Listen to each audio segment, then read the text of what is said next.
Very warm welcome at 24th Sustainable Development Conference. Thank you for investing your time with us on a Wednesday morning.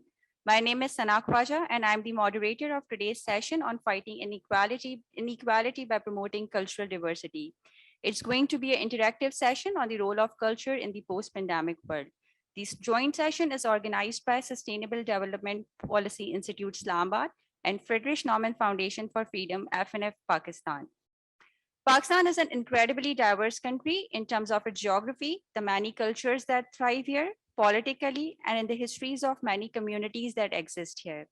However, the diversity is often equated with inequality. Pakistan is unable to capitalize and harness the true potential of its inherent diversity. There have been great attempts to involve cultural diversity as a source of democratic power. However, the country has a long way to go to centralize multiculturalism in a wider political debate and shape policies accordingly. The most recent COVID 19 pandemic is the latest difficulty that has brought changes to social life, education policies, religious practices, youth, and gender issues. In the view of achieving Agenda 2030 in a post COVID 19 world, it is important to understand what these challenges have been, what the main strategies are to deal with them, and the ways forward. With these thoughts, I would like to call upon the stage the chair of this event, Mr. Asif Hyder Shah, Secretary National Heritage and Culture Division, Government of Pakistan, for his remarks.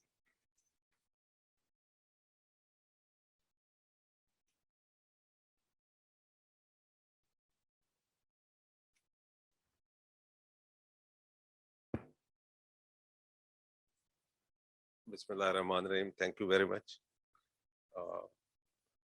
Normally, when we go and preside a session, it is to conclude the session. So what we have to speak, we gather it from the speaker's knowledge. So just to kickstart today's session, first of all, I would like to congratulate the Institute and its partners for taking up this very important subject and area of subject. While the world is grappling with this, I think the most serious health challenge of the century, we have to look for opportunities and then capitalize on them that arise from this situation of COVID-19, which is unprecedented. Ladies and gentlemen, confinement measures in COVID times around the world have given us opportunity to reflect, and it has revealed importance of culture upon us. As we say, culture and norms, they emanate from families. And the way we behaved, especially our young population during these COVID days, we had time to reflect and think over our relations and in the family traits.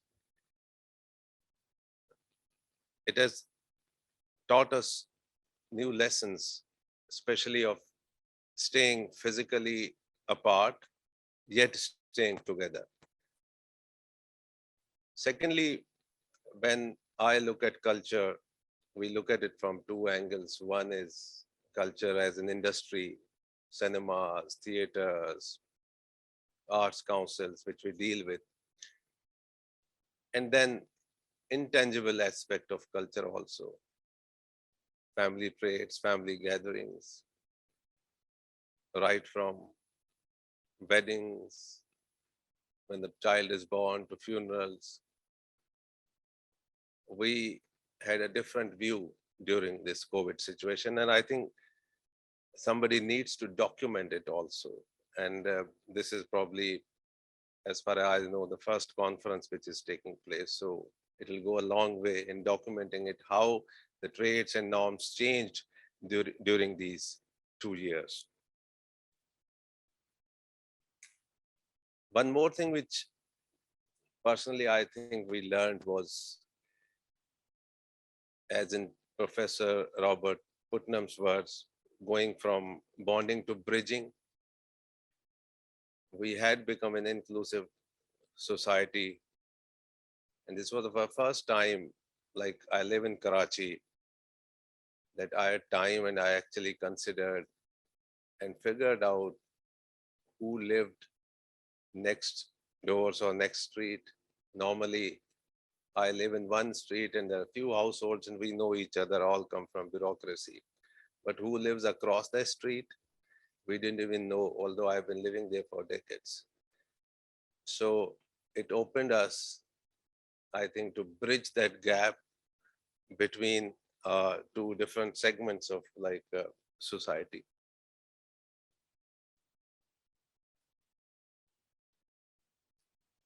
We raised to the concern about environment.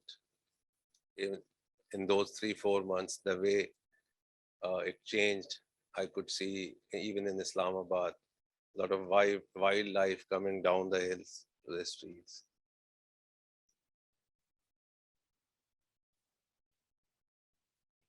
So just to summarize it, I won't take most of the time. Actually, we have, I see very accomplished speakers to follow.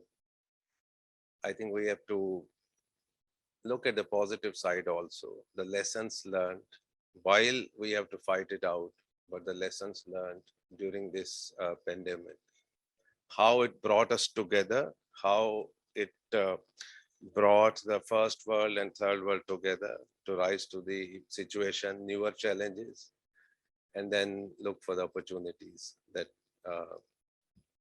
arise out of that. So with this, I would like to thank you all. And I would love to listen to the speakers and then learn and take home the benefits we get from today's session. Thank you very much.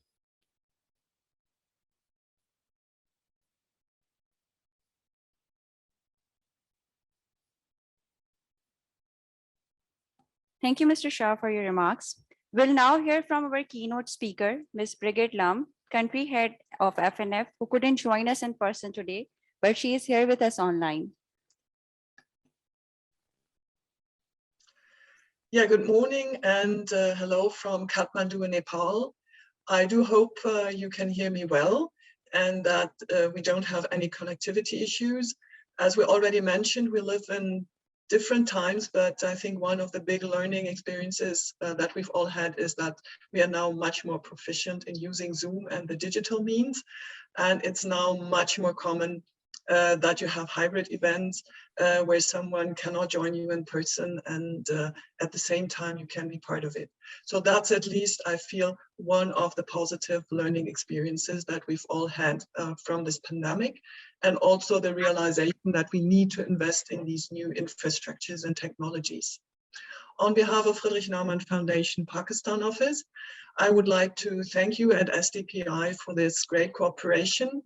And also, of course, all the distinguished keynote speakers present to discuss an issue, I think, which is for all of us in the world always a somewhat uncomfortable, but at the same time very relevant issue as well.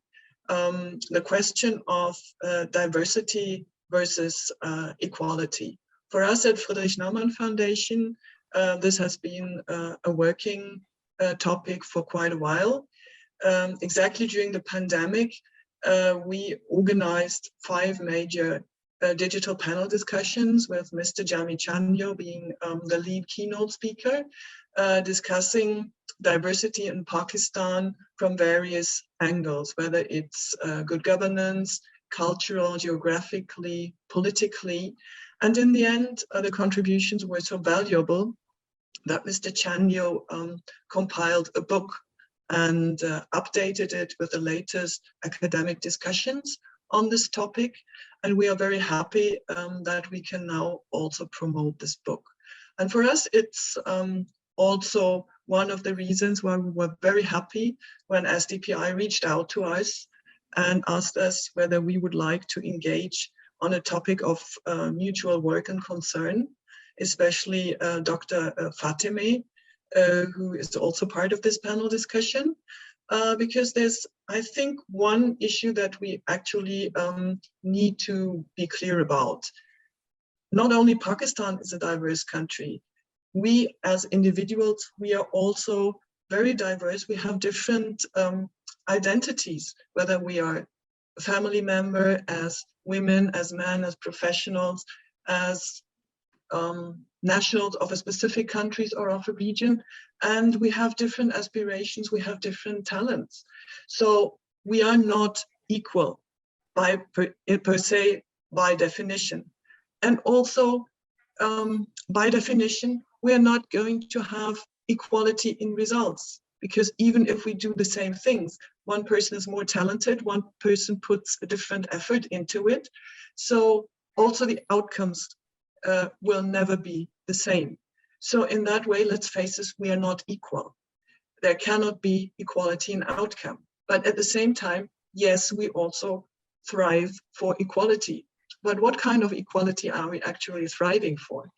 And I think, and that's also a concern of Friedrich Naumann Foundation, we need to make sure that everybody has equal access to opportunities. And then it's up to you to decide how much effort, how much work you put into something in order to get the best result according to your own activities, your own commitment. And I think in that respect, that's also, of course, a political issue for every country and for every society. How do you actually make the best use of the different talents, the diversity that you have in your country, but guarantee equal opportunities to all your citizens and the people who live in your country to make the best use of it? And in that way, we at FNF feel that diversity is actually a great asset, because combined, we have so many different talents and people can actually work complementary. And in this way, giving opportunities to people actually equals to making the most out of the diversity that your people actually represent. And in that way, I feel it's a very relevant debate. It's a debate also how we actually frame diversity in political and administrative terms. And I think as a governance issue, we need to understand that diversity, also cultural diversity, is actually a positive asset for society. It's nothing that you have to be afraid of.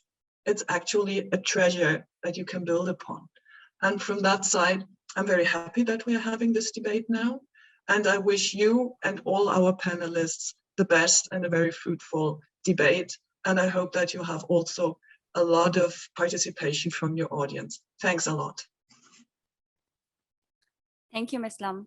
When we talk about the culture, the importance of festivals cannot be underestimated. Festivals are an expressive way to celebrate our glorious heritage, culture, and traditions. They contribute immensely to social cohesion and also stimulate economic activity. The pandemic caused festivals around the world to be cancelled, hurting both social and economic activity. In these times, Lahooti, a Sindh-based organization, felt it was more important to continue with its annual Melo and offer music and joy at a time when people around the world were struggling to cope up with life.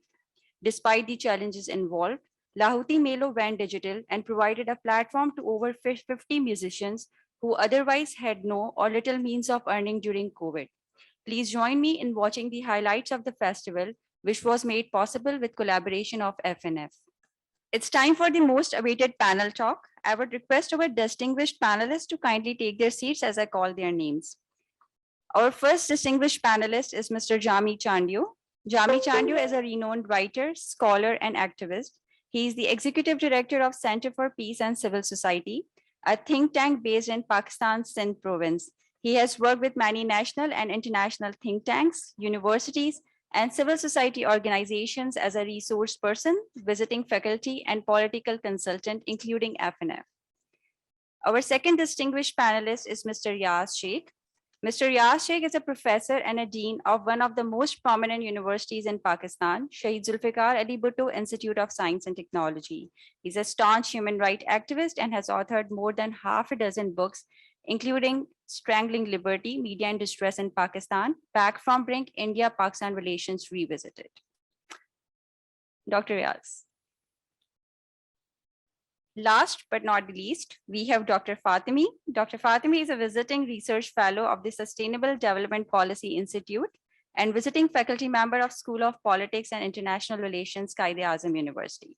As a political scientist, Dr. Fatemeh has received numerous prestigious awards other than her many published research papers on refugees and Afghanistan-Pakistan region. She has authored a book about the role of intercultural dialogue in the foreign cultural policy of Iran and Germany. And she is also the mind and brain behind this session. So yeah, Dr. Fatemeh.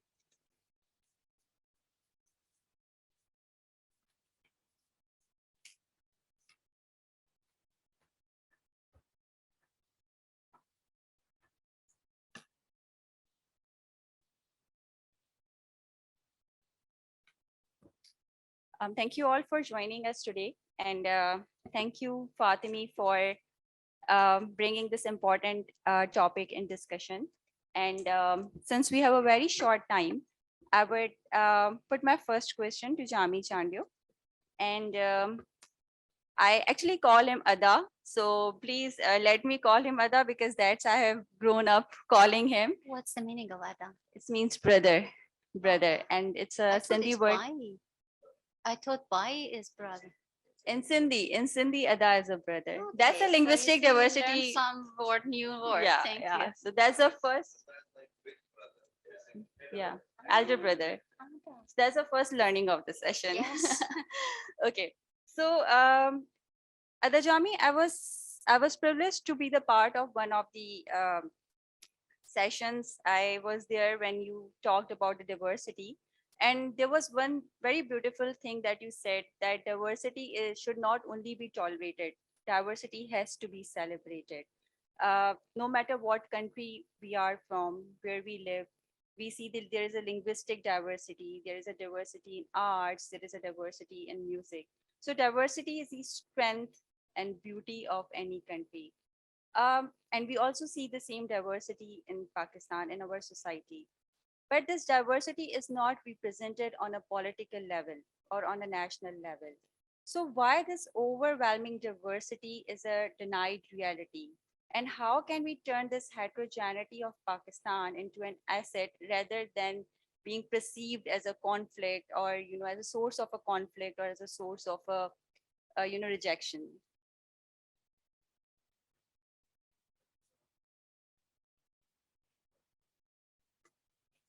Okay. Thank you, Sana. First of all, let me appreciate SDPI that they have taken up this theme of diversity as one of their core themes for this conference.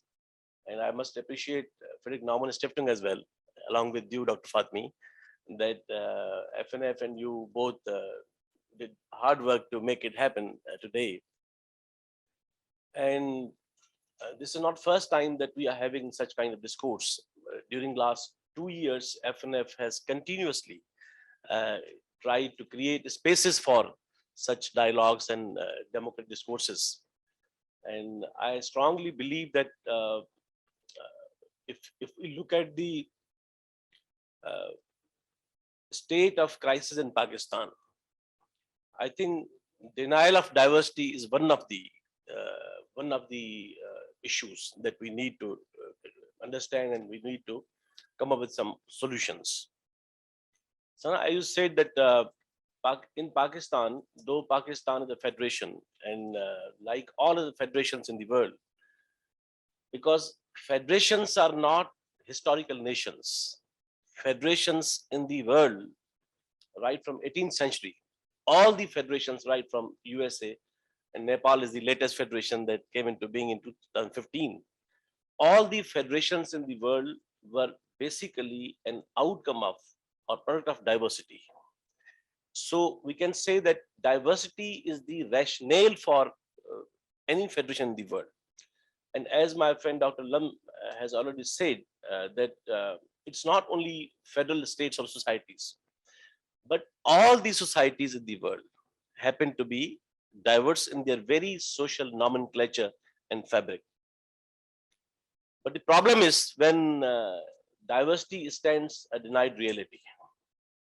And in the case of Pakistan, I must say that even despite the critical discourse about two-nation theory and about the dynamics of partition, there's a long debate.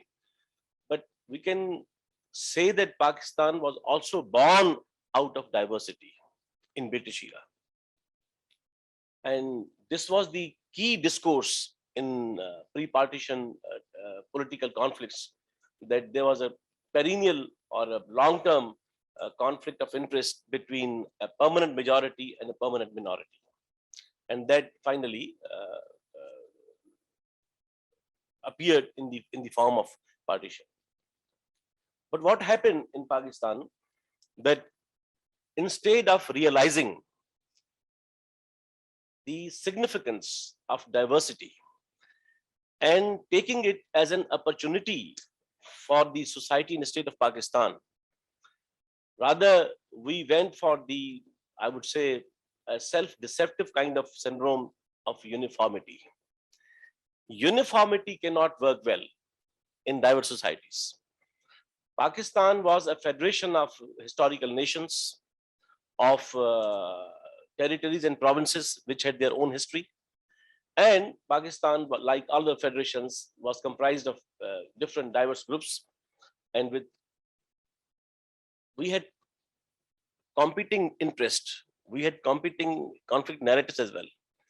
So the only way that could have worked successfully was to accommodate diversity. But instead of understanding the significance of diversity, we opted the option of uniformity. And I strongly believe that uniformity has always been a failed hypothesis.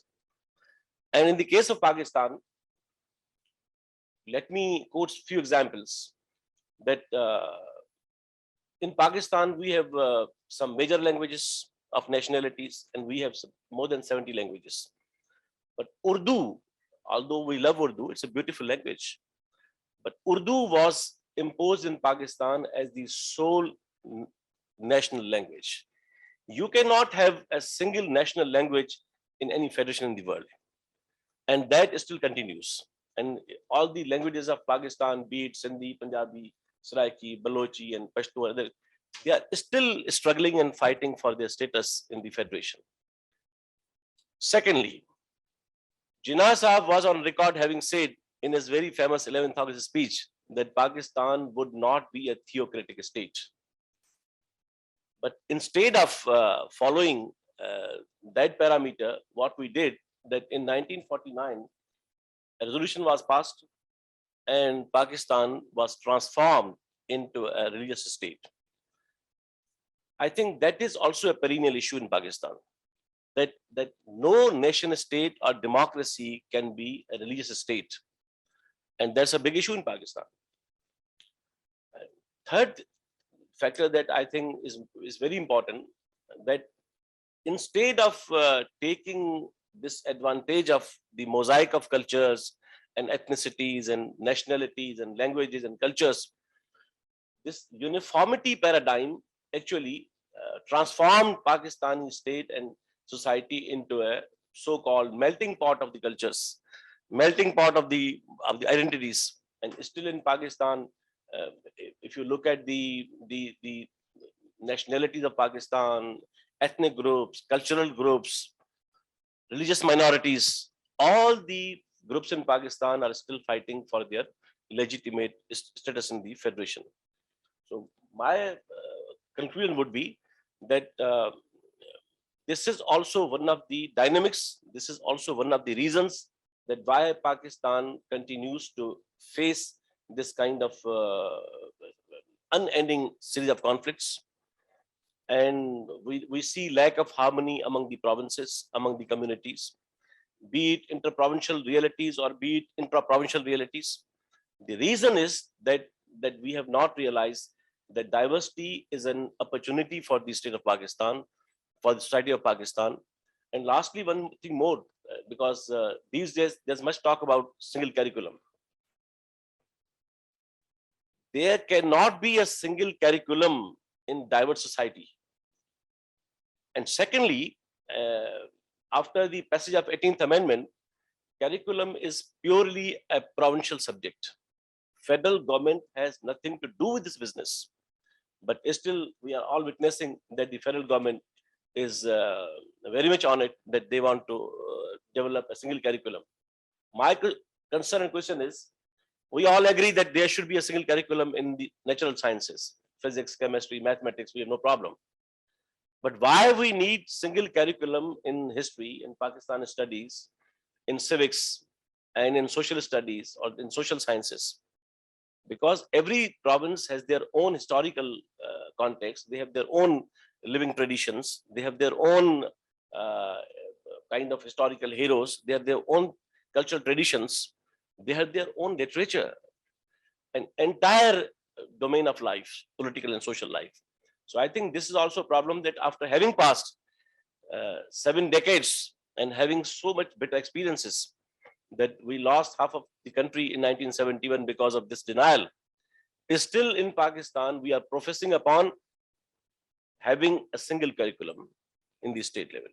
So my conclusion would be that Pakistan can never be a successful federation if it continues to be a non-secular state, if it continues in the state of denial of democracy, if it continues with the traditional failed mindset and hypothesis of this uniformity. We need to realize that Pakistan is a combo, is a mosaic of diverse cultures. And every single culture has its own significance, its own beauty, its own historical background, its own rich traditions. And this failed hypothesis of uniformity doesn't work anymore. And this is high time for Pakistani society. Last point. What we witnessed recently in Sialkot, I don't take it as a single incident. This Sialkot incident is a reflection of today's Pakistani society, that our generations, younger generation, they have grown up in an environment where they don't see any secular tradition or a tolerant society or a narrative that makes them more democratic and tolerant. I think such bitter experiences are the reflections of the entire state narrative and the textbooks and kind of political culture that we have. And I had an opportunity a few years back when few bills on national languages were moved in the Senate and National Assembly. I was surprised because I had an opportunity to appear before the Senate committee. All the mainstream political of Pakistan, be it PMLN and PMLQ and even PPP, whose senators had moved the bills, they did not support those bills. And the sitting government, PTI government, because still we consider that plurality or diversity is kind of a threat to the integrity of the state and society. Whereas I strongly believe that it is not the diversity that poses threat to the integrity of the state and society, it is the self-deceptive pseudo uniformity that poses threat to the diversity in society and state. So I think this is high time for Pakistan to realize the political potential of this notion, and that is diversity. Thank you, Jami. In continuation on a single national curriculum, and it seeks to harmonize the education in the country. To Dr. Riaz, what is your opinion on the single national curriculum in terms of the cultural representation of the country in the curriculum, and how can it be improved? Thank you very much, Sana.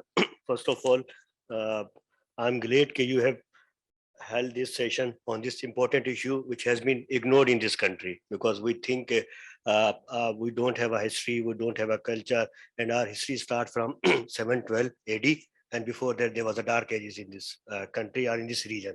That's an unfortunate fact that we have to correct it, because when we say this country, which is part of an Indus civilization, the great Indus civilization, and ultimately we have a 5,000-year-old civilization with us, and this is part of our debate.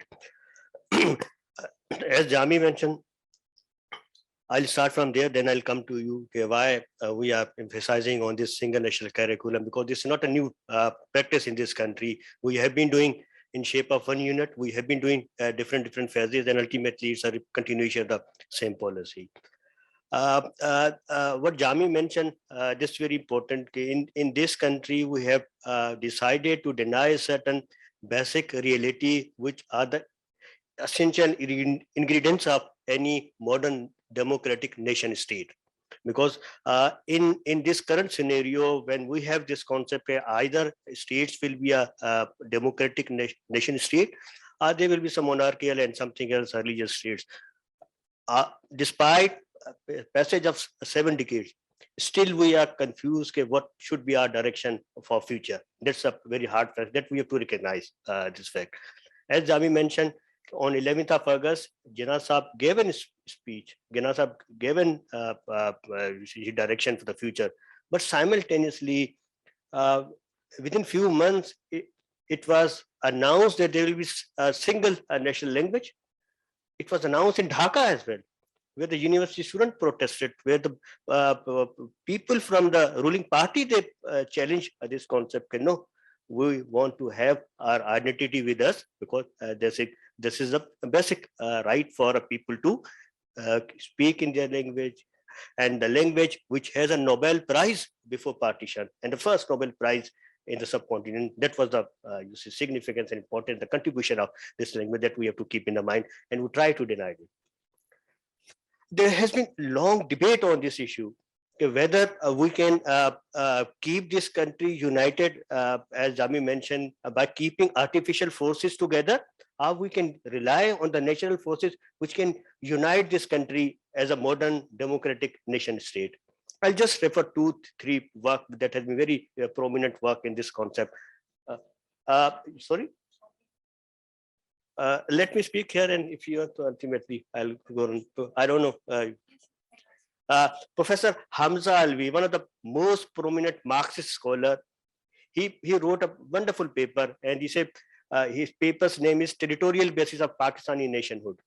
He said, instead of using religion as a uniting point, why don't you use territorial boundaries of Pakistan for the uniting this country? And you start from Gilgit Baltistan, or from where, and then you come to Thatta, where the sea meets with the Indus River. And his point of view was to see the diversity, because this part of subcontinent has a lot of varieties. Along with this, they have a lot of connecting points as well. That is a point on which we have to rely.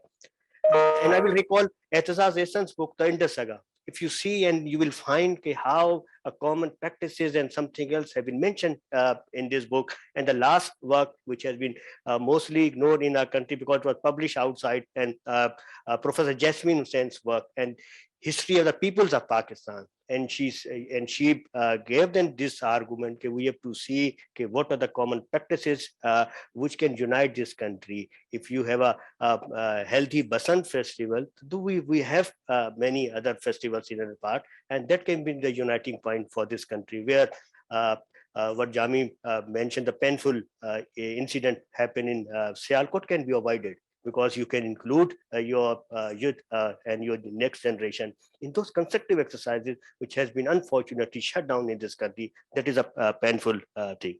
Now, coming to your actual question of single national curriculum, fortunately, unfortunately, this is the same hotel, and next room was the room where Shafkat Mahmood Sahab was there. And I spoke there, and lastly told me, you are politicalizing this issue. I said, no, sir, I am not politicizing this issue. You have politicized this issue. After the 18th Amendment, as Jami mentioned, this issue has settled down. The Federation has right and claim on just few selected subjects, like defense, foreign affairs, and communication, and few things. And why you are overburdening yourself with the task which you are not required to do it, and hand over it to the provinces. And ultimately, then what my point was, at that time, we realized this practice, which is going to be started in violation of the Constitution of Pakistan, will be very dangerous. And now we have proved, I have a PPT I can share with you, what type of subjects and titles are being included in the subject, and what type of conflicts they may emerge in the due course of time. because ultimately our young generation from the day first will be given a realization that you belong to one sect, you belong to other religion, you belong to some other cultural group, and that can be the dangerous point. And I'm telling you, okay, from this time, when you talk about the inclusive society, unfortunately, in 21st century, we are segregating our society. And that we have done in the past as well. And if we continue with this practice, let me show you that this can be a very dangerous and this can be very harmful for our country. That is a point on which we have to. I just talk about these issues. So I say, okay, yes, you celebrate your diversity. First of all, you have to give people this idea that there is a diversity in this country. Unfortunately, we are living in this stage we don't give this idea. Just I gave you an example. The Prime Minister announced before COVID-19 that there will be incentives for tourism in this country. And when I listened to his numerous speeches, every speech was about the tourism will be in GB, tourism will be in AJK, and more and KP. I thought, does our life end in these two areas? Where are other provinces? They have their diversity, they have their culture, they have a rich history. Why you are not including those concepts there? People listen stories from Tharpakar where there are malnutrition, there are deaths and certain things. Why our Prime Minister is not talking about the rich culture of Tharpakar? There is a huge diversity where the 50% population or about 40% population is from other religion. Why you are not talking about those things? I can show you if you can show my slide instead of taking everything. I'll just quickly go forward. I don't want to because then quickly, but there's a theoretical thing and now I don't want to discuss. Go forward. Just I will show you. Stop there. I will go forward. Go for one more. I just discussed with these things in Pakistan. If we have such myopic concept of tourism that will be summer tourism and specific to certain area, it's mean that you're not going to end this poverty in this country. You have to spread it. You have to spread it because every other person wants a complete share in this. Can you go for? Have you heard these names? The Khudabad, Jami can tell you what the history of Khudabad. People have not heard about this. If I have shown you the Pakistan's Chinese wall, how many people they have heard about this? How many people they are aware about this? Okay, what type of diversity we have? Yes, people they have learned about Baltit Fort, and something else. People have not learned. Can you go forward? Now look to these 1,000 years old archaeological sites in Tharpaka. These are the you just listen that there in Tharpaka there is one approach, but you don't invite people to come and visit. People they come to Taxila, people they come to selected places, and then why there will not be poverty in Tharpakar if you don't invite people to come and see these with their own eye. And can you go to forward? Rock arts in Karachi. You have heard about Mali, a notorious person like Rao Anwar who went for 400 extrajudicial killings. But in Mali, you have a rock arts, and that is more than 2,000-year-old rock arts. Can we invite people to come and see in Karachi? You just listen about beaches.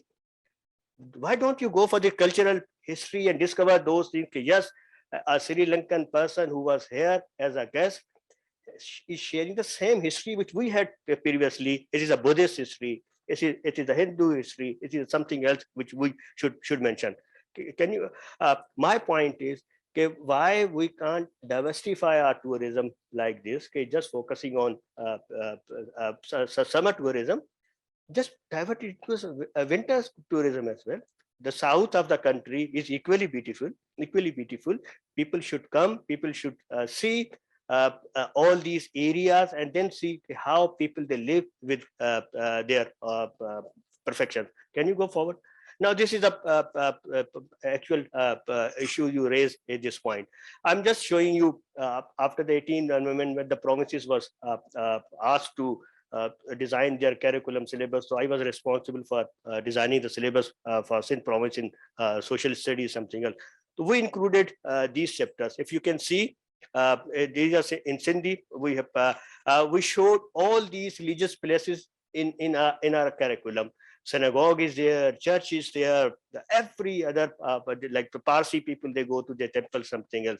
And then on the right side, if you see, we showed all these religious festivals, they are being celebrated in this country, which was not previously part of. Can you go forward? We showed all these things, go forward. I'm just escaping because I'll be taking more time, sorry. Yes, we had a challenging time as well. When we these subjects in their curriculum, people they approach to us, and not to me, but to the government of Sindh, and then the government of Sindh face a lot of issues as well, and they remove all these things. These are not equal citizen, and ultimately I can't translate this will be very horrible thing. But later we say no, we'll not compromise. We'll continue with this, and we will keep on maintaining all these diversity in our curriculum. Can you go to forward? And now look at this debate. What Jami mentioned on 11th of August, when Jinnah Sahib openly said that you are equal citizen, you are free to go to your churches, you are free to go to your temples. After this teaching, this line is very, alarming for us. Why can't we mention that we can have a unity as a citizen of Pakistan? What is my sect? What is my religion? That is my personal issue. It has nothing to do with this. Otherwise, will we keep on observing what happened in Sialkot or other places? It will keep on happening. Can you go to forward? This is a painful situation, what the single national curriculum is now reflecting. Can you enlarge it? Kar sakte ho aap usko enlarge? If you look to, this is an English book. This page is from an if you look to this English book, we have always been the student of a public sector school, Jami, me, and most of the people, those who have been coming from the public sector schools, but asani se pad lete the. Everything was very calm. There was no difference. We used to write PHU, profit, peace be upon him. And that was a simple, because for English, student must learn things in English. And you have Urdu or Sindhi books, ultimately things should be. I'm not looking to this debate where in a class in Tharparkar, where 50% students are, 70% students are the non-Muslim students. Can you think that they should be exposed to these type of things? This is a single national curriculum which is being imposed, and Punjab has already introduced. In Sindh, we have said no, it's a provincial right, will not introduce it, because we think there are serious nature of problems and issues involved in. And lot of topics which should not be the part of the general discussion, because we said you keep all religious discourses for religious studies courses. Don't mix these things with the real life, because once you open this discourse, you have no idea what type of discussion the class will take place, and what type of mindsets will appear in these classes, and what type of conflicts. I have an idea. In Multan, there is a professor named Junaid who is behind the bar for the blasphemy, which have no sound proofs for this purpose. My point of view is with the passage of time, instead of celebrating our diversity, we are unfortunately moving towards a society which is becoming more mopic, which is becoming more monolithic, and that is be dangerous in the coming days. It's a time like these sessions should be held every corner of the country. Debate should be generated. Media should raise these issues instead of keeping these real issues under the rug. That will be a turning point. Thank you very much. Thank you, Dr. Riaz, for a detailed answer. So as you said, on a practical level, cultural diversity is often used to give a certain outlook, or to gain, for the campaigns, or to gain the political power. It is not used in the wider political debate, or it is not reflected upon when developing policies. So to you three, How can we ensure that our policy making is more representative of and reflects the cultural diversity that is present in the country? You would Anyone like? from- Anyone? Or Dr. Fatemeh? Okay. I think in the context of both talks, let's now come to some very pertinent aspects of this whole discourse. And I see now galaxy of youth and students in the hall as well. I strongly believe that we need to make a departure from this already failed and contradictory state narrative of uniformity. State narrative of uniformity has virtually been failed during last 7 decades. And we can see the consequences in the country at all levels. Even the 18th constitutional amendment, despite it did a great job that out of 286 articles of the constitution, it amended some 103 articles in the constitution. Still, the 18th amendment did not address diversity issue because of this perennial state narrative. Second thing that I strongly believe that, as Dr. Riaz has mentioned, I discussed that our curriculum and distortion of the history and kind of narrative that we have imparted to the new generation, it has developed a kind of religious narcissism in the younger generation, because majority of the society, they look down upon other groups of the society which happen to be people of other faith in Pakistan. Even the textbook, that is not inclusive. And you must have gone through the very famous book of K.K. Aziz Sahab, when he is on record having written that it is not less than a murder of history in Pakistan. A very responsible historian of his caliber, stature, has rightly articulated this state of affairs in his book.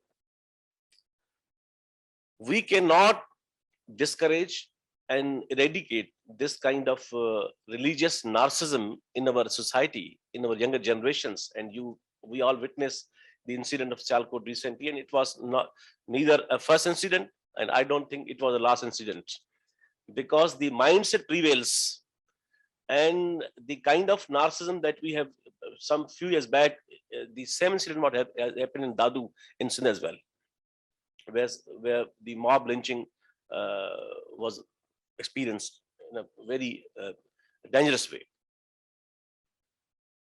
Thirdly, I think Pakistan needs an alternative discourse about diversity.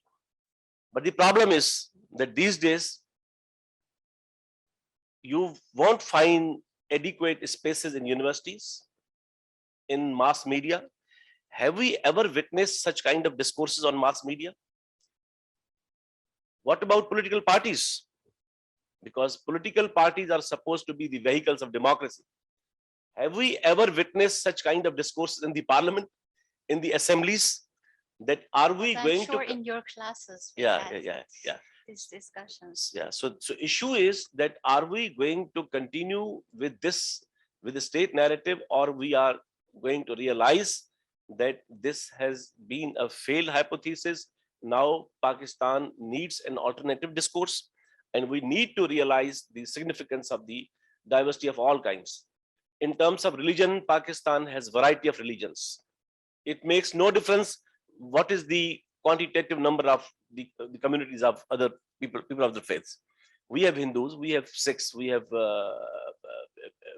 Parsis, and we might have many non-believers. This religiosity has poisoned the minds of the younger generations. And languages, I have already discussed that Pakistan has more than 70 languages. We have been demanding that the languages of the nationalities should be regarded as the national languages of Pakistan. That is the way forward. And rest of all languages should be termed or regarded or given status of the federal languages, like all of the federations. Pakistan is the only federation in the world where we have one single national language. No federation in the world can live with such syndrome. And my last point is that this is 21st century. This is the age of globalization. This is the age where societies are transforming into cosmopolitan societies. And Pakistan claims to be a nation state.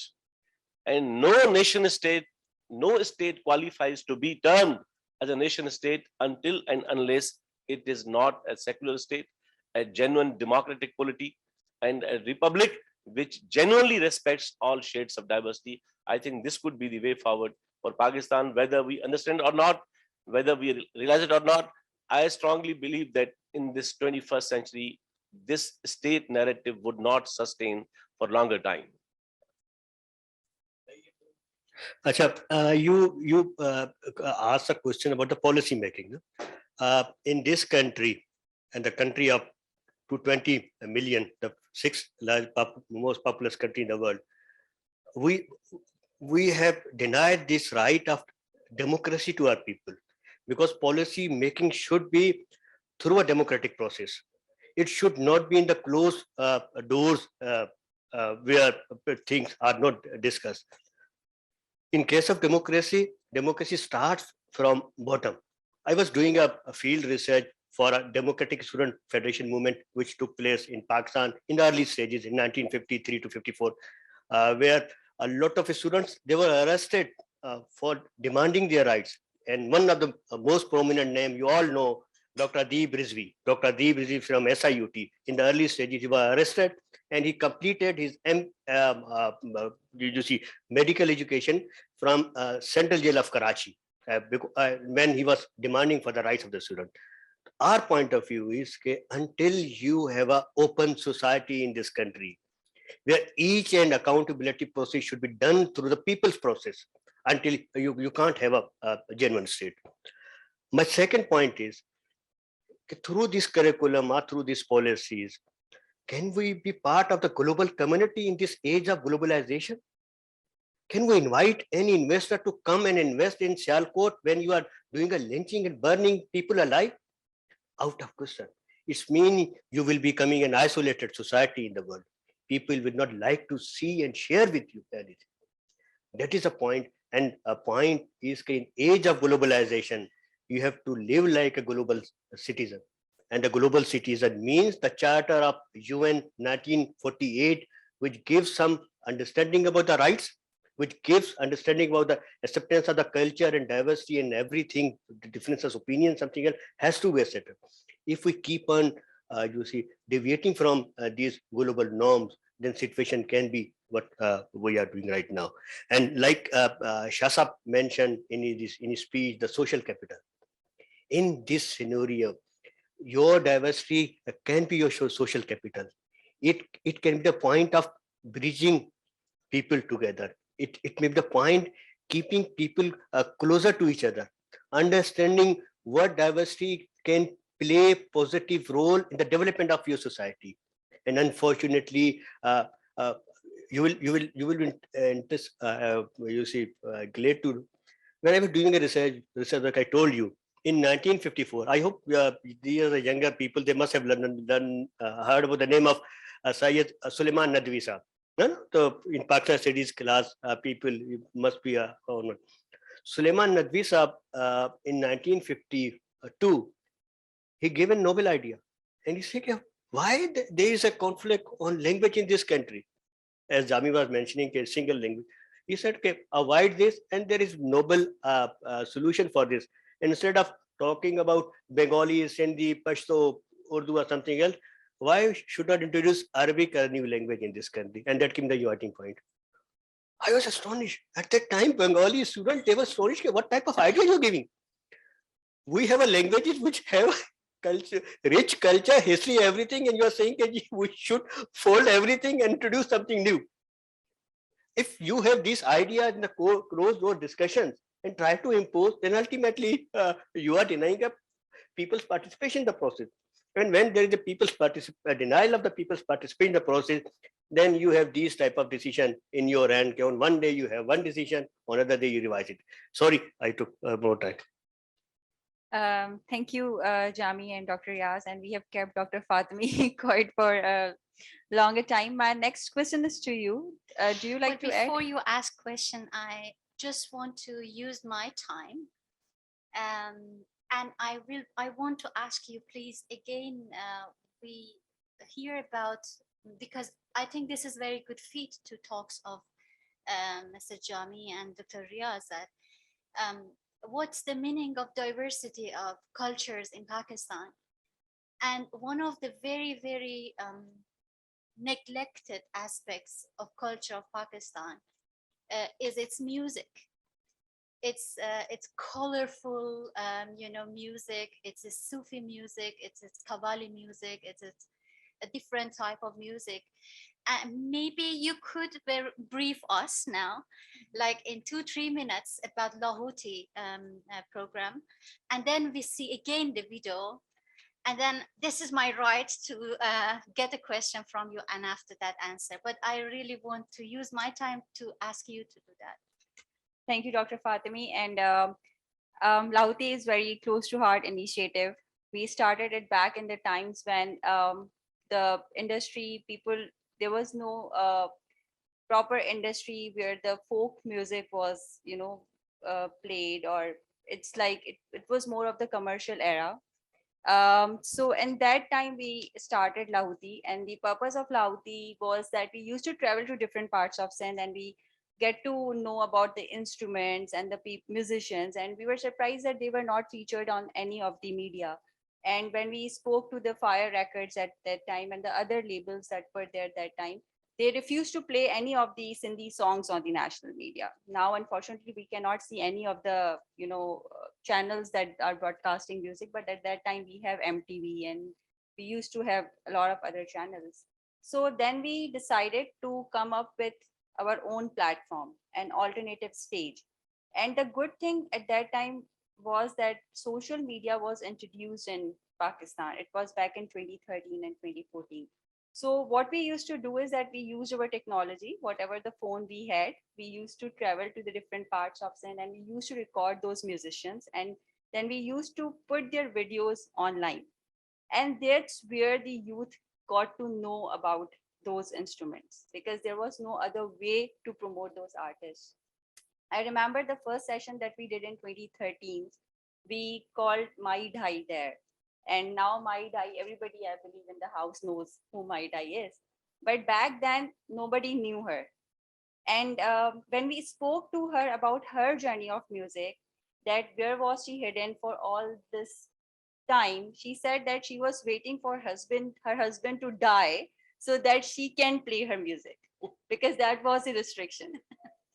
So I mean, it's just not, there are other issues as well. There are societal issues as well, and there are the platforms that are not given to the regions and to the artists, and that's where we started that journey. And after that, I went to the Southwest conference in US, and now she's a big name. She has performed in on a national platforms at that way.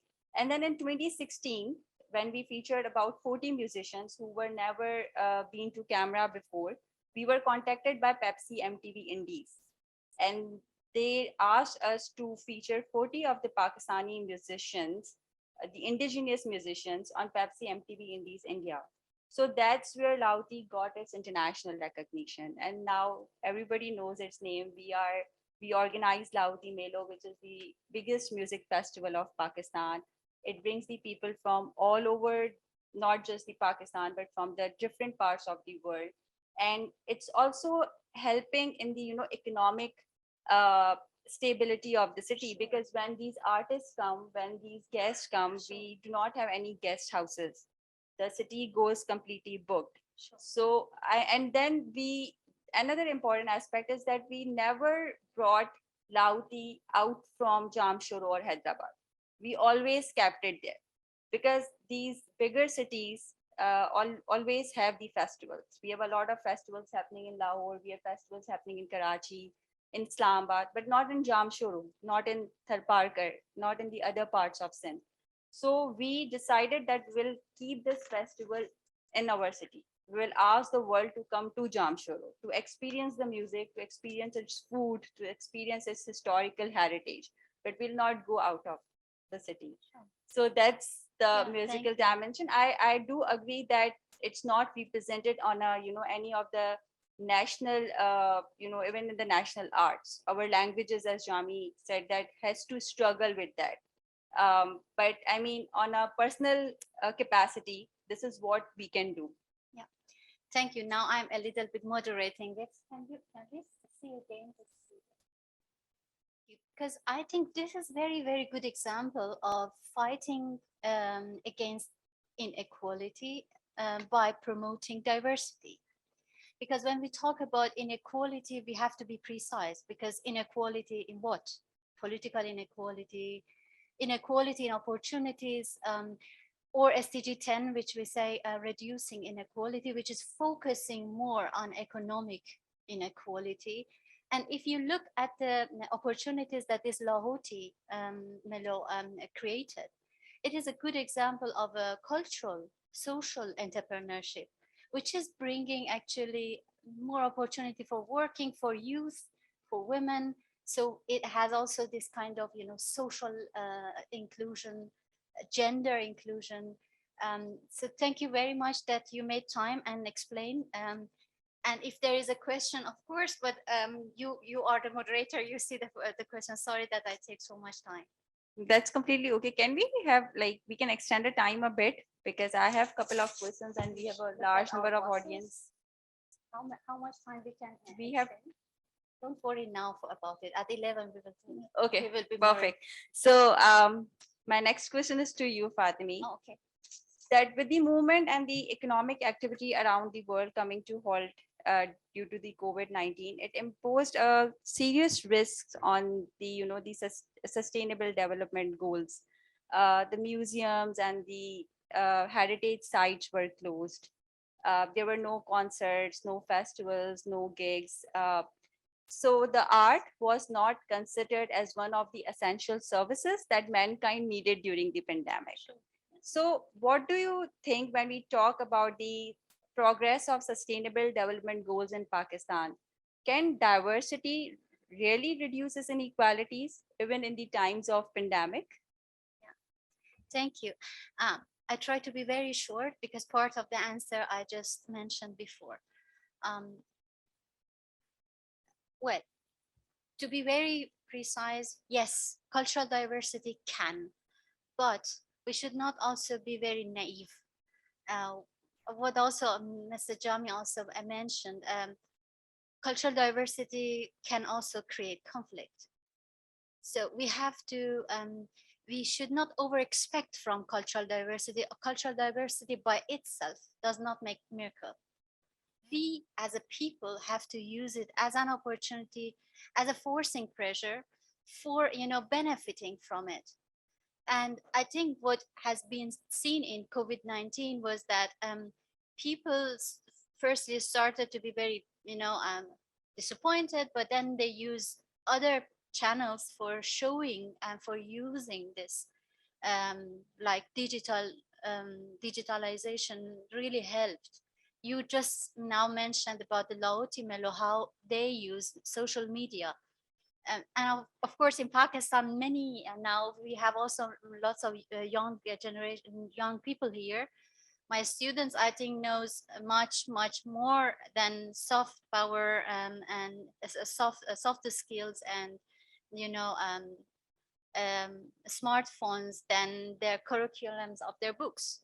So we have we have a generation which is using more and more and discovering and exploring more and more digital skills, and that was very useful for bringing the music, bringing the art to virtual space. So that was one of the good one of the proper area of using this cultural diversity. Cultural entrepreneurship was another. Tourism, of course, it's just very much suffered, but we had new innovation. For example, in Germany, I know that in Potsdam we had a virtual tour of cities. And so you just sit and you just apply and you see the city of Potsdam, which you can use it. After that, I talked with some of the guide tours of this tour, and they said this will not be the best option in future, but that it motivated many people who never have seen Potsdam to come after the COVID to see really the city. Look what a nice idea. Many people in the world don't know how beautiful is Lahore. They don't know Shah, they don't know Sevan Sharif, right? But imagine if somebody used this idea and make this virtual tour, and people, because many people in the world do not believe that Pakistan is so colorful, do not believe that it's culturally so diverse. And you cannot really convince them to buy a ticket and come to Pakistan to try. So this would be another. So yes, cultural diversity can, but we people have to be smart to use it. I would like to add one. Would you like to add? Sure, please. It's, I think Dr. Fatemeh has referred a very pertinent aspect of this diversity, that in some cases, diversity also transforms into a source of conflict in society. I believe that if the diversity is honored, if the heterogeneity is protected and respected and celebrated, then diversity works as a source of inspiration. And in the case of Pakistan, despite the fact that the state continues with the denial syndrome, but I can see, we all can see that society of Pakistan love diversity. We love the diversity of the food. We love the diversity of the music. We love the diversity of the costumes of the various traditions. We love cultural topography of the country and all shades of diversity.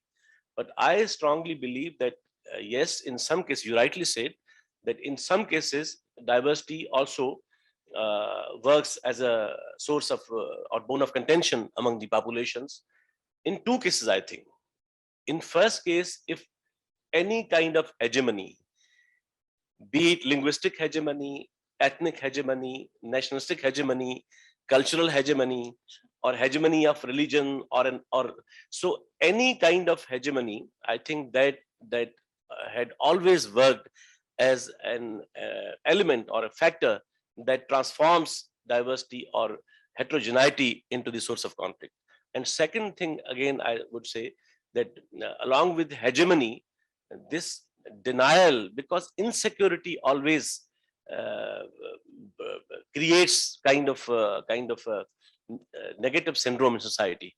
So it is the that's why we all strongly believe that diversity should not only be tolerated, diversity should be celebrated, diversity should be protected. It's not a burden that we need to tolerate or need to accommodate only. It's more than accommodation. It's more than, it's a kind of celebration. So you are right that in many cases across the because in all the 29 federations of the world, there are some more than 500 diverse communities, and each single federation has gone through this phase. But look at the political map of all federations. Those federations which have realized the importance of diversity and they have honored diversity and they have protected diversity, then they have transformed it into an opportunity. But unfortunately, those societies, including or states, including Pakistan, which have still not realized the political or cultural or intellectual or cognitive or whatever form of it, the potential of diversity, then we continue with this syndrome. So I think it's a very interesting topic, that how diversity has a great relevance with the conflict, whether we need to protect, prevent the conflict, or we need to create more conflicts. So that's an issue. Thank you, Jami. To you, Fatemeh. One,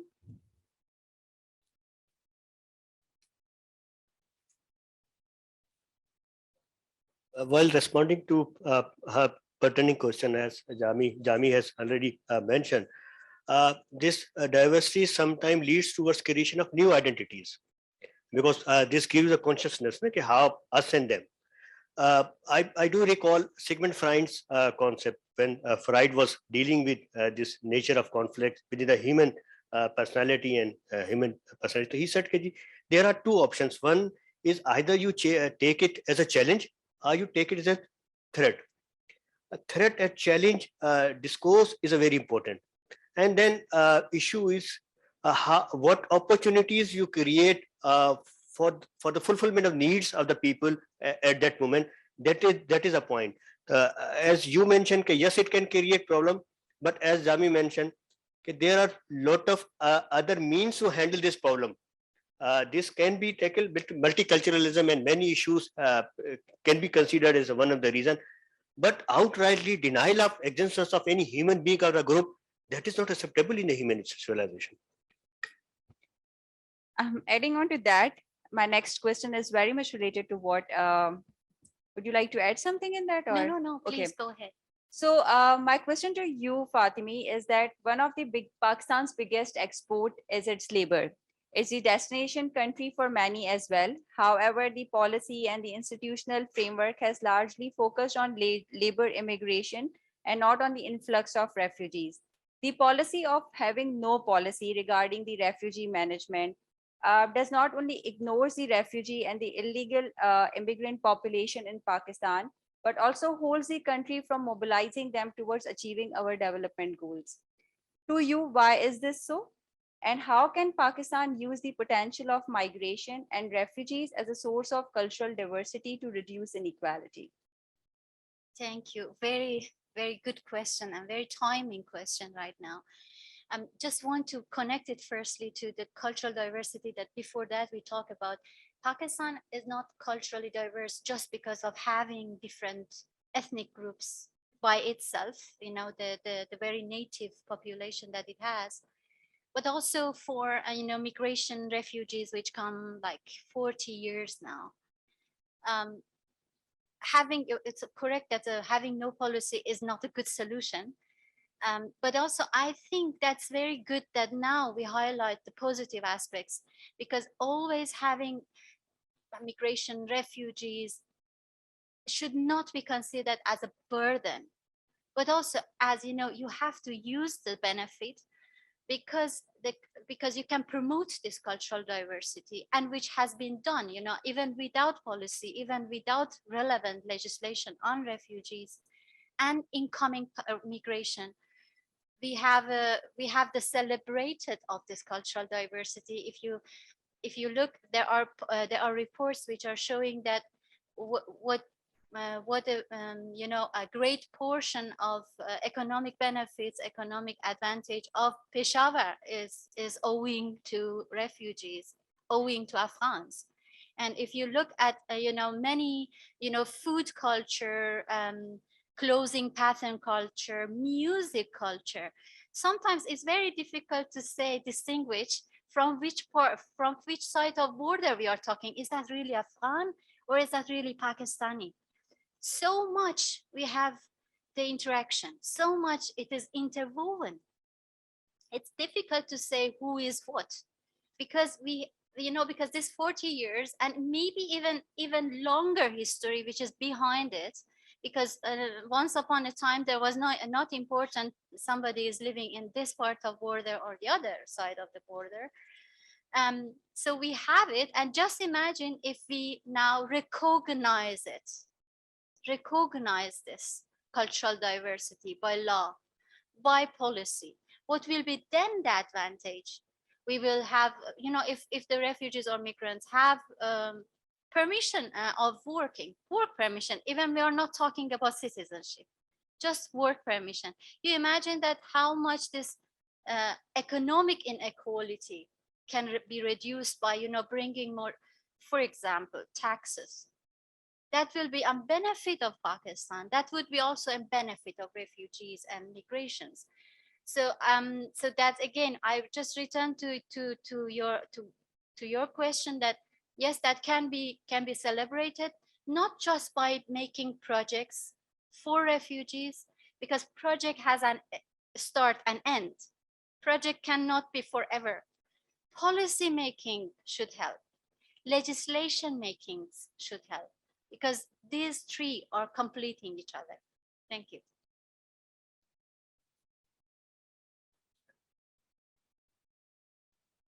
Thank you, sir. Thank you, sir.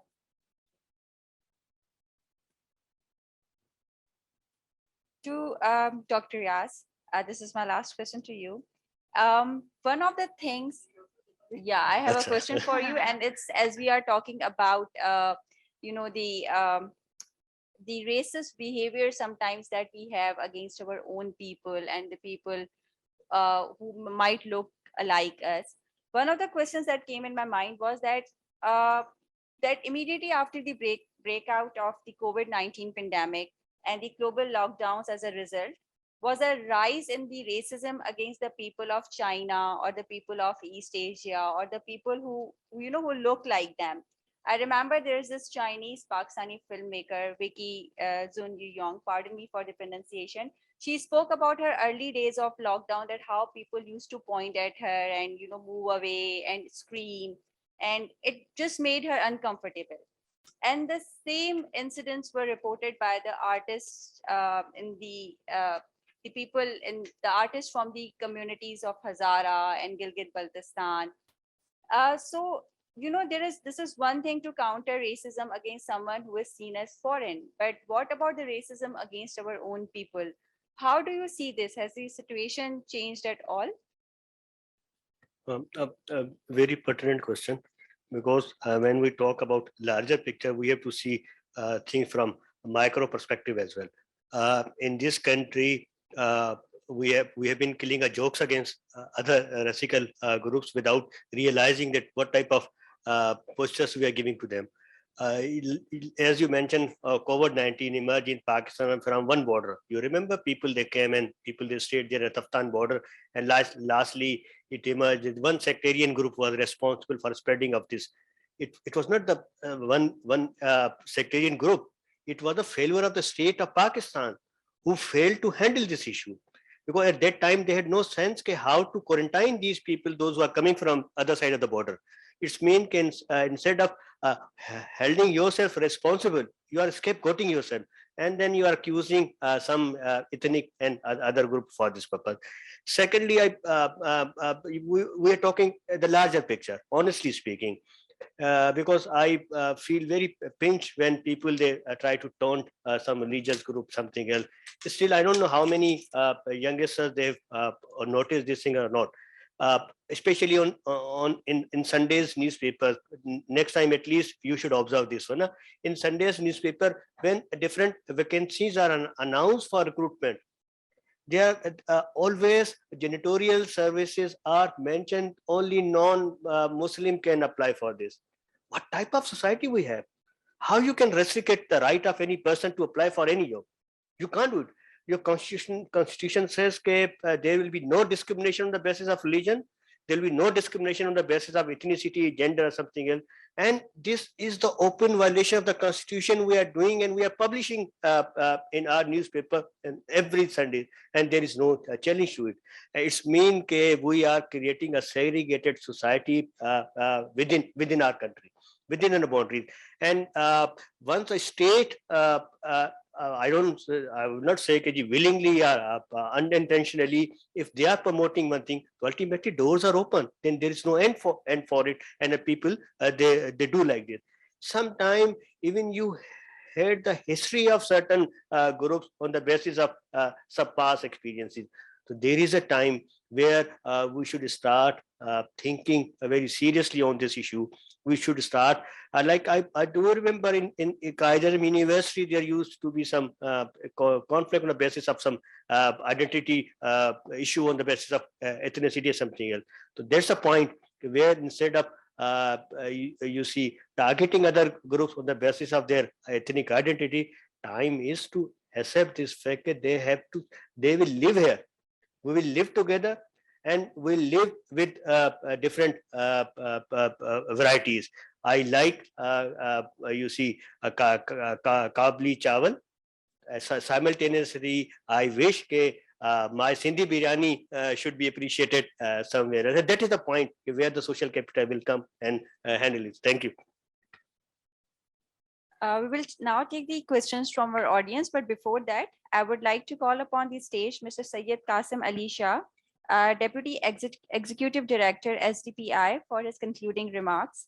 Mr. Shah has been working in the development sector over the 15 years. He has also worked with the United Nations World Food Programme, United Nations Development Programme, and the ActionAid in various capacities. He has also worked with the federal government in the Poverty Reduction Monitoring Cell in Planning and Development Department for the provincial government. Mr. Shah, please.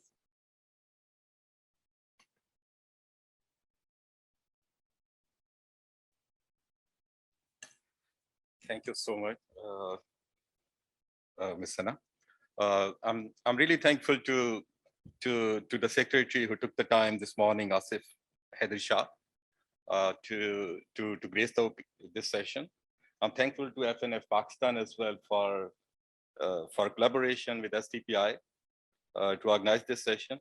I'm thankful to Mr. Jami, Dr. Riaz, as well as our very own Dr. Fatemeh for organizing this session and for a lively debate. I have really enjoyed the discussion here.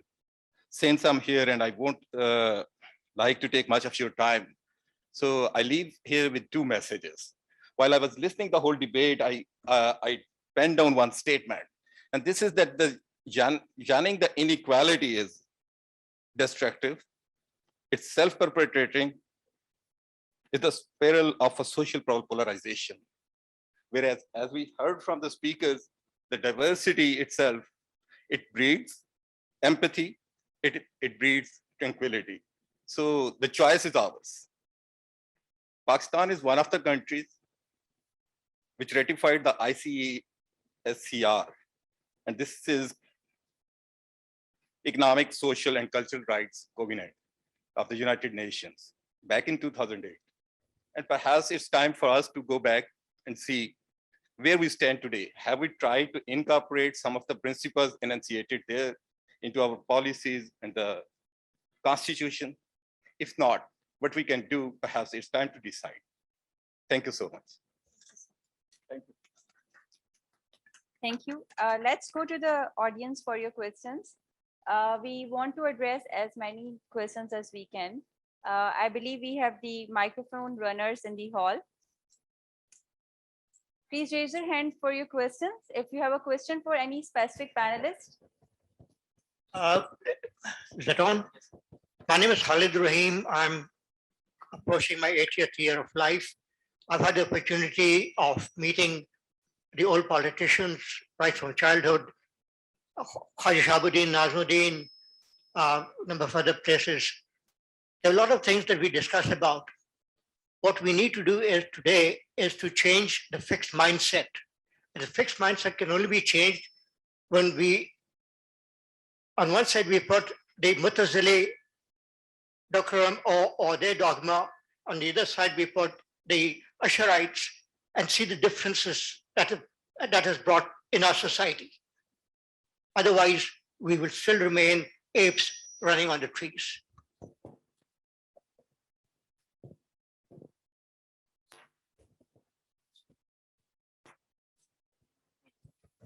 We are answering the questions now. Yeah. Any of you? Assalamu alaikum. My name is Assam Khari. I'm a student. Sorry, can we have the answer for the first question first?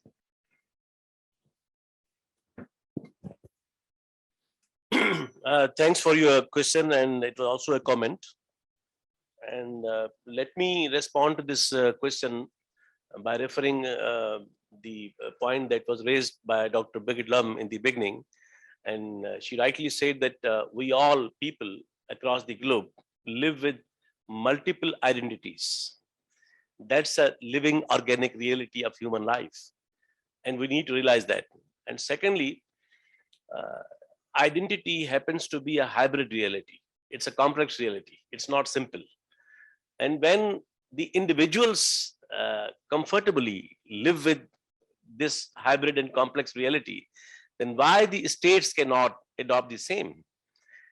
That in terms, when in Pakistan, if someone claims his or her cultural identity or ethnic or nationalistic, someone says, I'm a Sindhi, I'm a Baloch, I'm a Pashtun, I'm a Saraiki, I'm a Punjabi, I'm a Hazara, then state feels threatened, that as if the integrity of Pakistan is being questioned. I think in cosmopolitan sense, everyone is Pakistani as a citizen. But when it comes to the nationality or the ethnicity or the culture or the language or the topography or the province or the local areas, we all live with those multiple identities. So responding to your question, I think this is the essence of this whole debate of diversity, that when the individuals can live with multiple identities, why states or republics cannot adopt the same? Thank you. Assalamu alaikum. It's a great source of inspiration to see such a great panel in front of me.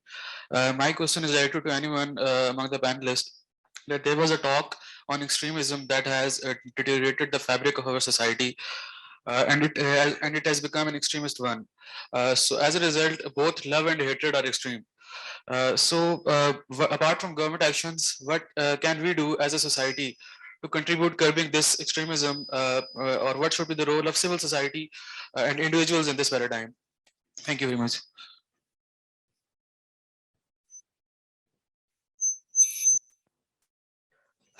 There are many dimensions of this issue, because this is not a linear issue which should be taken in this way. A state has to do something else. I give you an example. I'm talking about the media.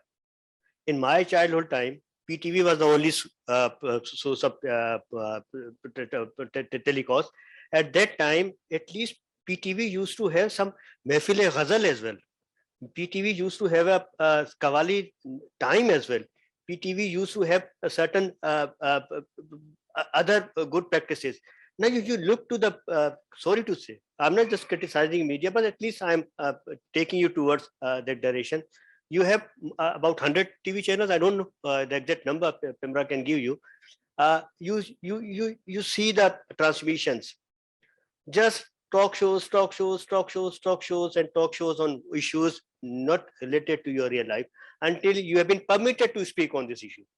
Believe me, this Sialkot incident was blackout initially for several hours until it was realized that there will be international repercussions on this issue, and then you are asked to speak, and gradually you have to speak, and then people, they try to dilute its impact as well. So one is media. Media has to see this reality and see how a normal society can be created through these issues. Second, as I mentioned your learning process, your cognitive processes have lot of impact on this discourse that has to be dealt with this. You talk about a civil society. When the people from civil society, they speak about these issues, sometimes they go missing as well. Sometimes they have to face the very severe consequences as well. As Jami mentioned, state start feeling that there is some potential threat through this intervention, the way we have to discourage. So there can be a lot of issues. Secondly, see your university. There is no student union in your universities. All these political, generation used to come through this student unions, and student union gave people an idea how to accommodate others' views. And if we have shut down this system, where this concept of this participation in something will come out, where a serious nature of discourses will take place. So by introducing many, soft, Dr. Fatemeh will be happy to say, listen, this soft diplomacies and other things, we can include many gradual changes. And if we think every positive action is dangerous for the society, then wait for some other tragedy to happen in your country? That is a point I wanted to add. Sorry, because it's a good question. I want to also answer. What should we do to, prevent radicalism? Firstly, I think it's very important that we really understand that radicalism is destructive. We are suffering from that. And secondly, knowledge. We should understand that who we are. And for that, really, it's very, very important. Now, many students are here, mostly from Qaeda Azam, if I'm not wrong.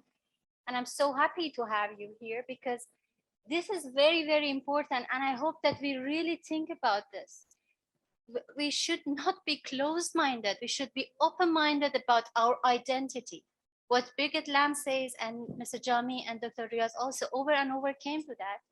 We are not, our identity does not have one dimension. We are not just Muslims. We are also liberal. We are also feminists. We are also, a teacher. We are panelists, moderator. These are all we are. And this is very, very important. Maybe you say now it's very obvious, but I think over and over, we have to really think about it. I think this is the 4th semester I'm teaching, and ideologies, political ideologies is one of my topics. And we are discussing different ideologies, liberalism, feminism, multiculturalism, also Islamism. And I always come with this introduction that Islamism is actually no ideology because Islam is a religion. So now at the end of the semester, who are you? And I get some answers. I'm Islamist. Are you serious? Is that the best thing to introduce you? You can be a good Muslim, but you can be secularist, you can be liberalist, you can be feminist. It has nothing wrong with that. Nothing wrong with it. It has nothing to do with you not being a good Muslim if you don't say that I'm Islamist. So again, it's very important that we know that radicalism is destructive. And secondly, we really be open-minded about our identity and get more knowledge. We are actually running out of time, but can we take at least 2 more questions? Assalamu alaikum.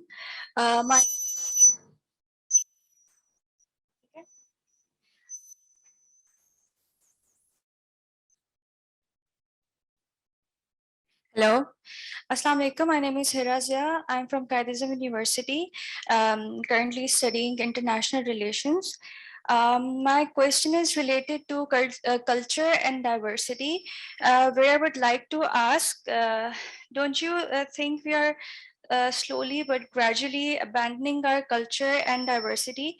For instance, westernization is promoted through soft power, and it is being inculcated in our minds, which is depriving us from our culture and diversity. Secondly, young minds are being molded into giving up their identity and accept some other identity or ideology for that matter. Anyone of you can answer my question? Thank you.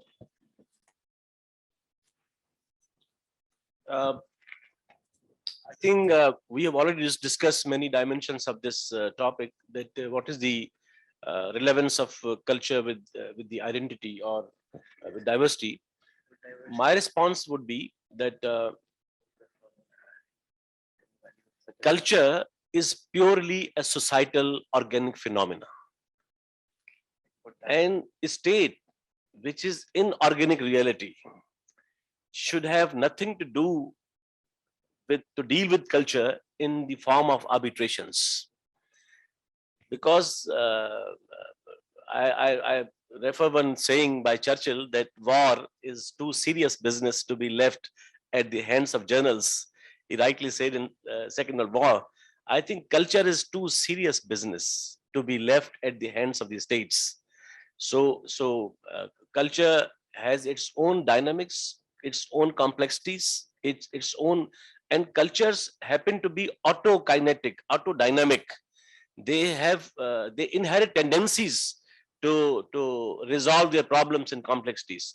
So, but when the state makes deliberate interventions in diverse societies to create hegemony of particular culture or language or faith or religion or a particular narrative and mindset, then culture becomes a source of conflict. So my humble submission is that culture is totally and purely a societal phenomena, and let society deal it and accommodate it, and I'm sure that every society has a potential to overcome the problems and complexities that occur in society. One last question, but do we have any question online from the online audience?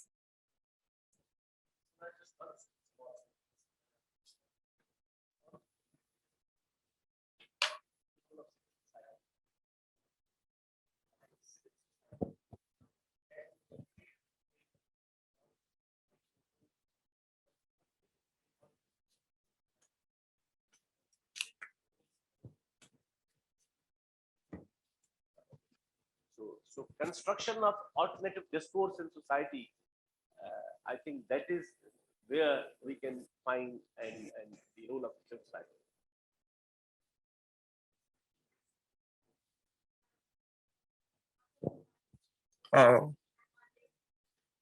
Assalamu alaikum. I'm Mohammed Allah Shakil from Qasim University, and I'm a student of School of Politics and International Relations. My question is,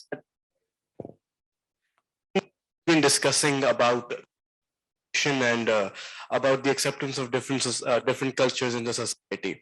I'd like to know about the practical steps that can be taken in terms of the implementation of diversification and the need to address that we need capacity in our generation about and our ability to hear opinions necessarily agree with.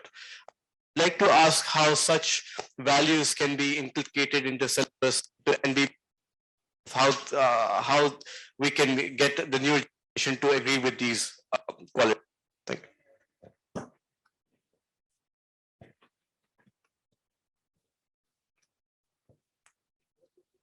Yeah, we can.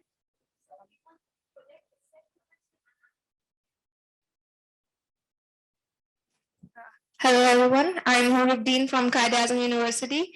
I wanted a perspective about one thing that, don't you think the two-nation theory was flawed itself? The creation of Pakistan is right, but when we are trying to separate two nations based on religions, Hindus and Muslims, and then the constitution itself is flawed, I would say, that one time it has been written that the religious minorities and the other sects are free to go to their temples. And then there is this religious hegemony where it is written that the president and prime minister should be Muslim.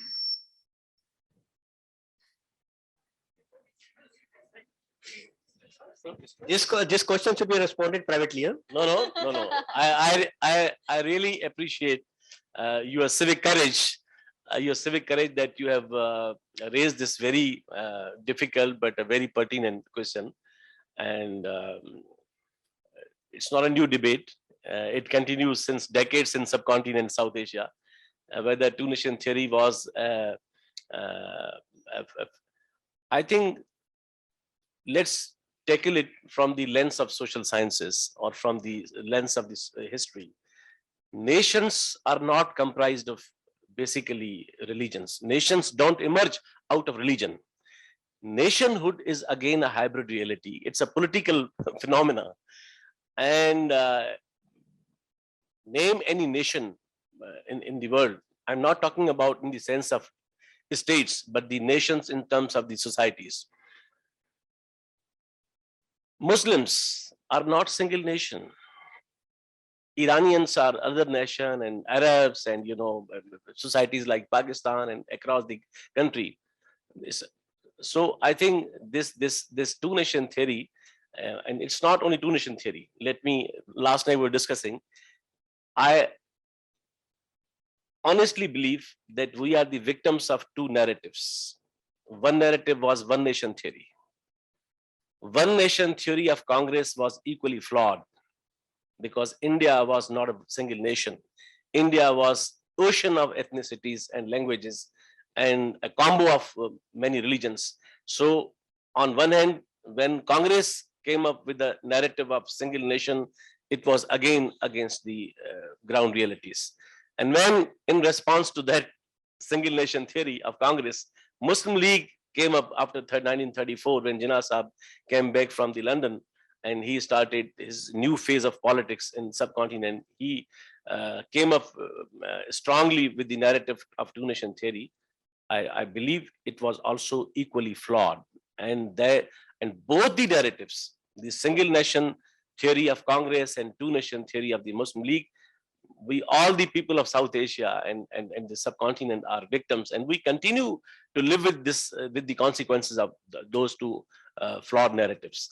And even Jinnah Sahab, let me say, because you have exhibited the civic courage, Jinnah Sahab's speech of 11th August, I can talk on this on any forum. And Jinnah Sahab's 11th August speech was itself denial of two nation theory, when he was on record having said that despite the religious belongings, all the citizens of Pakistan, they together make one nation. And this is how Jinnah Sahab himself departed, made a departure from the two nation theory. And now, and what an unfortunate reality of Pakistani state and society, that after having passed 7 decades, still we are discussing two nation theory, single nation theory, because the state is still reluctant to make a departure from that flawed theory.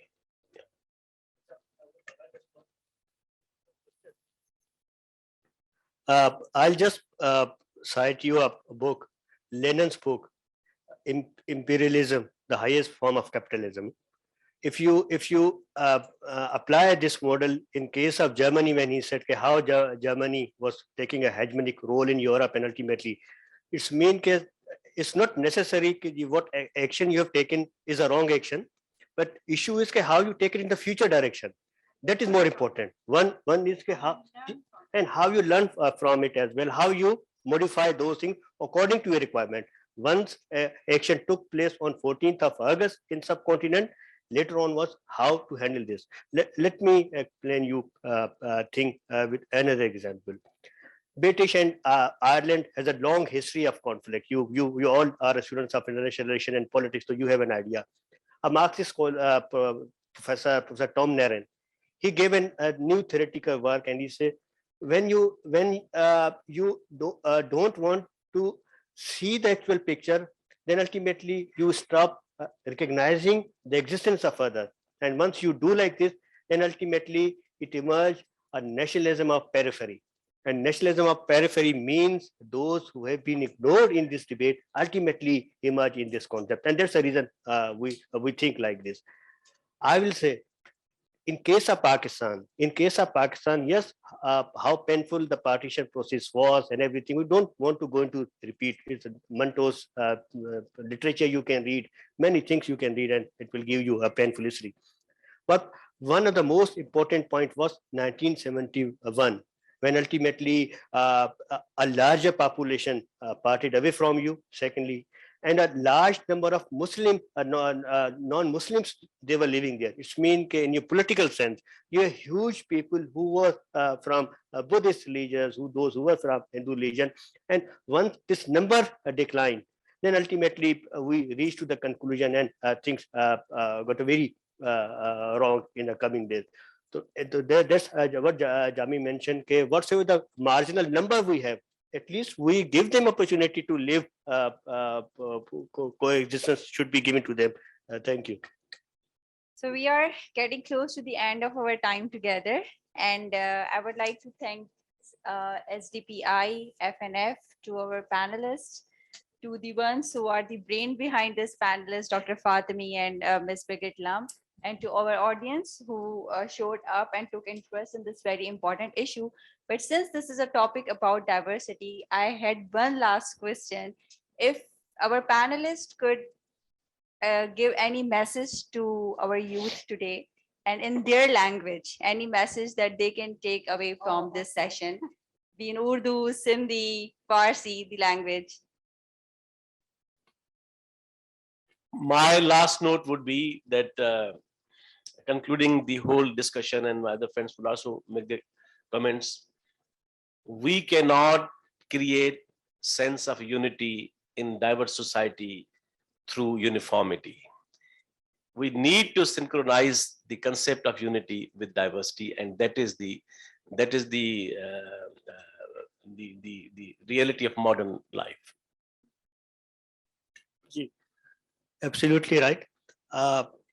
Issue is what mistakes we have committed in last 7 decades. It's a time we should revisit it and start a new journey, because nations, they go for down and downfall, but again nation have a resilience to come up with those solutions. The problem is seriously we have to think we really want to create a normal, democratic, open society, or still we want to linger on what is happening right now. That is a point for serious discussion. Thank you. I want to firstly thank all Mr. Jami, Dr. Riaz, you, Sana, thank you so much. Thank you for all the students of Qaeda-e-Azam University today are with us. All my colleagues who spent time today morning from 9:30. Dr. Soleri, who is here, Mr. Qasim, who always supporting us from SDPI, Birgit, Lamm, to make it really possible for us, Amjad and Rabia from FNF. And I just want to say, let's, as Mr. Jami said, celebrate the cultural diversity. And in Farsi will be اجازه بدیم تنوع فرهنگی جشن گرفته بشه.